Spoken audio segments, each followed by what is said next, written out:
আপনাদের সামনে আমি বলতে চাচ্ছি যে দেশবাসীরও জানা উচিত যে আমি কখনোই আমার দরজা বন্ধ করিনি। আমার নাম উঠলেই ওনার রাগ উঠে যায়।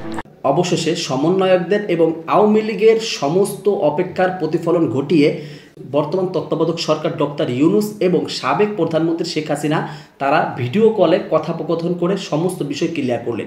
যে ভিডিওটি সোশ্যাল মিডিয়া তোলপাড় করে চলতেছে, আপনার জীবনের দেখা শ্রেষ্ঠ ভিডিও হবে এবং খুব ইম্পর্টেন্ট তথ্য জানতে পারবেন এই ভিডিও থেকে। অর্থাৎ তারা দুইজনেই লাইভে এসে face to face, eye to eye কথাগুলো ক্লিয়ার করেছে। তো সম্পূর্ণ ভিডিওটি জানতে হলে বা দেখতে হলে অবশ্যই সম্পূর্ণ ভিডিওটি কন্টিনিউ করতে হবে। তো যে ভিডিওটি আপনাদেরকে দেখাবো, আপনি দেখলে অবাক হয়ে যাবেন যে ডক্টর ইউনূস শেখ হাসিনার সাথে কিভাবে কথা বলেছে। তো চলুন আগে ভিডিওটি দেখি, ভিডিওটি আমরা বিস্তারিত জানবো ইনশাল্লাহ। তো চলুন দেখে আসি। আপনাদের সামনে আমি বলতে চাচ্ছি যে দেশবাসীরও জানা উচিত যে আমি কখনোই আমার দরজা বন্ধ করিনি। আমার নাম উঠলেই ওনার রাগ উঠে যায়। আমাকে সুদখোর না বললে ওনার মন তৃপ্ত হয় না। আমাকে চুবিয়ে না ডুবালে, পদ্মা নদীতে আমাকে চুবিয়ে না ডুবালে ওনার মনে শান্তি আসে না। ঠিক আছে, আমি কি করে বলবো? ওনাকে বলতে তো হবে, ওনাকে যদি কিছু বলতে হয়। পদ্মা নদীর কথাটা যখন উঠলোই, পদ্মা ব্রিজ সম্পর্কে যে কথাটা সরকারের উচ্চমহল থেকে এটা বলা হয় যে আপনি আপনার ক্ষমতা ব্যবহার করে বা আপনার পরিচিতি ব্যবহার করে বা আপনার যে একটা সাংঘাতিক রকমের গ্রহণযোগ্যতা সারা দুনিয়াতে আছে, যেটি আসলে ওয়ার্ল্ড ব্যাংক সহ অন্য জায়গায় আছে, সেটি দিয়ে আসলে আপনি পদ্মা সেতুটা বাংলাদেশ যাতে ঋণ না পায় সেটির জন্য আপনি চেষ্টা করেছেন। এই ব্যাপারটা নিয়ে কি আপনি একটু কিছু বলবেন যে এটা আপনার বিরুদ্ধে একটা অভিযোগ? কি বলবো, এটা বলো, এটা হাস্যকর একটা কথা মুখ থেকে বলে ফেললো চোর ডাকাতের মতো, এটা আরেকটা বলে ফেললো, এটাই সত্য হয়ে গেল। আমরা যে বারে বারে বিবৃতি দিলাম তখন এটা প্রশ্নই ওঠে না। আমরা বাংলাদেশের নাগরিক হিসেবে আমরা গৌরবান্বিত যে এই পদ্মা সেতুর উপরে আমরা একটা সেতু বানাতে পারবো, এটার জন্য আমরা সবাই চাই। কাজে এটা তো বিরোধিতা করার তো প্রশ্নই ওঠে না। কেন বিরোধিতা করবো? দেশে যে একটা বড় রকমের ঘটনা ঘটতে যাচ্ছে সেটা তো আমরা সবাই সমর্থন করেছি। তিনি বলেই চললেন। এখন একজনে বলতে থাকলে তো আমার করার কিছু তো নাই। উনি এত শক্তিধর যে এখানে আমার কথা তো কিছুই থাকে না। ওনার সরকারের যাবতীয় প্রচার যন্ত্র ওনার হাতে। আমার তো আমার বলার যত তীক্ষ্ণ।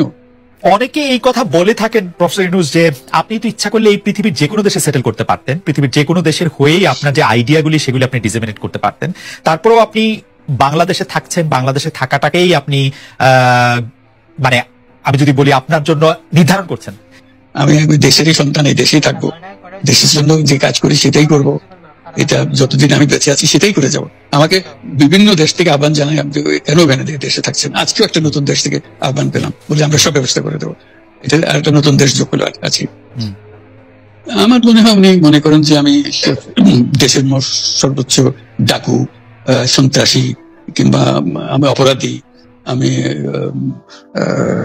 সেরা চোর, এই জাতীয় জিনিস মনে করেন। কাজে সেগুলো ব্যাখ্যা করেন উনি তার মুখে। উনি বলেন যে আমি সুদখোর, আমি ঘুষখোর, আমি সব এমন সব কটু শব্দ ব্যবহার করেন যাতে মনে হয় যে আমার সম্বন্ধে তার ধারণা খুবই খারাপ।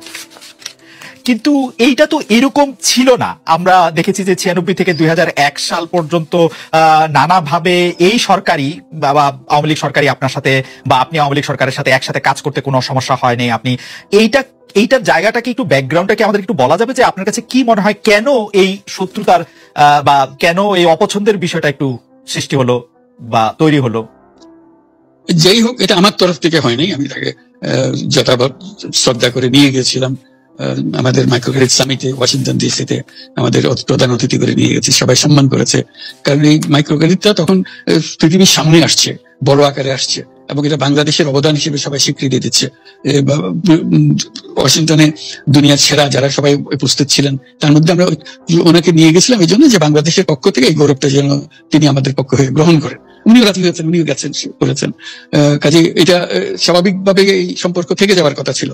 কিন্তু কি কারণে এটা ঘাটতি হতে আরম্ভ করলে বুঝতে পারলাম না। কিছুদিন পর থেকেই ওনার আচরণ এবং তার শব্দ পরিবর্তন হতে আরম্ভ করলো। এমন পরিবর্তন হলো এখন আমাকে চোট বদমাইশ ছাড়া আর কোনো বিষয় উনি মনে করেন বলে মনে হয় না আমার কাছে। যাই হোক দর্শক মণ্ডলী, শেখ হাসিনা এবং ডক্টর ইউনূসের সাথে ভিডিও কলে যে কথাগুলো হয়েছে সম্পূর্ণ কথাগুলো শুনলেন। এখন কার কথাটা আপনার কাছে বেশি ইম্পর্টেন্ট মনে হয়েছে, যুক্তিযুক্ত মনে হয়েছে, অবশ্যই কমেন্ট করে জানাবেন। আজকের ভিডিওটি আপনার কাছে কেমন লেগেছে তাও অবশ্যই কমেন্ট করে জানাবেন। ভিডিওটি ভালো লাগলে অবশ্যই লাইক এবং শেয়ার করে অন্যদেরকে দেখার সুযোগ করে দেবেন। তো সম্পূর্ণ ভিডিওটি কন্টিনিউ করার জন্য আপনাকে অসংখ্য ধন্যবাদ। তো সবাই ভালো থাকবেন, সুস্থ থাকবেন। আসসালামু আলাইকুম ওয়া রাহমাতুল্লাহি ওয়া বারাকাতুহু।